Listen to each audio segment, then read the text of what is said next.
lihim na pagbebenta ng Divisoria Market, ang isa sa pinakamalalaki at makasaysayang pamilihan sa Maynila.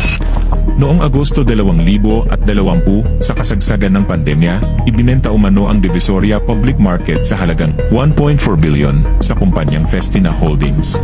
Ayon sa dokumento, balak itong tayuan ng isang 50-story building at ililipat ang mga vendor sa retail market. Pero bakit tila walang nakakaalam dito noong panahon na yon? Ang Divisoria Market ay may lawak na 3,702 square meters. Isa itong pangalan na nakatatak na sa kulturang Pilipino, kilalang puntahan ng napakamurang bilihin. Ngunit ngayon, isang pribadong transaksyon ang nagaganap at mukhang may mga katanungang hindi nasasagot. Sa unang tingin, parang normal na bentahan lang ito.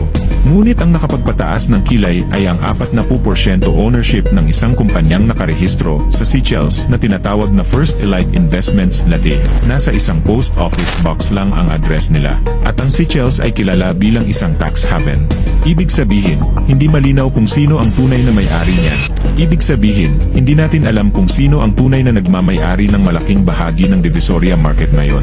Kung bakit ito nakarehistro sa Seychelles ay malinaw, dahil doon, napakahigpit ng batas sa pagiging pribado ng mga investors.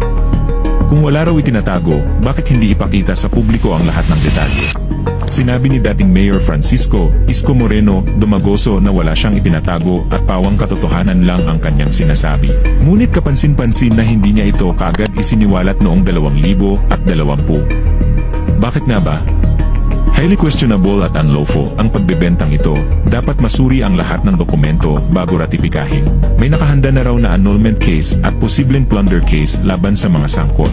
Napakarami kasing di malinaw dito.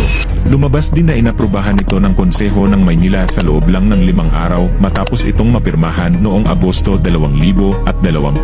Isang napakabilis na proseso para sa 1 bilyong transaksyon na may malaking epekto sa kabuhayan ng mga vendor. Ayon naman kay Lito Banayo, strategist ni Dumagoso, mas lugi daw ang lungsod sa dating kasunduan, kaya mas makabubuti ang outright sale. Ginamit din umano ang pondo para sa pandemic response. Ngunit sa kabila nito, may mga nagtatanong kung talaga bang nakarating sa taong bayan ang pondong nakamit. Kaya't marami pa ring tanong. Una, sino ang tunay na kumita rito?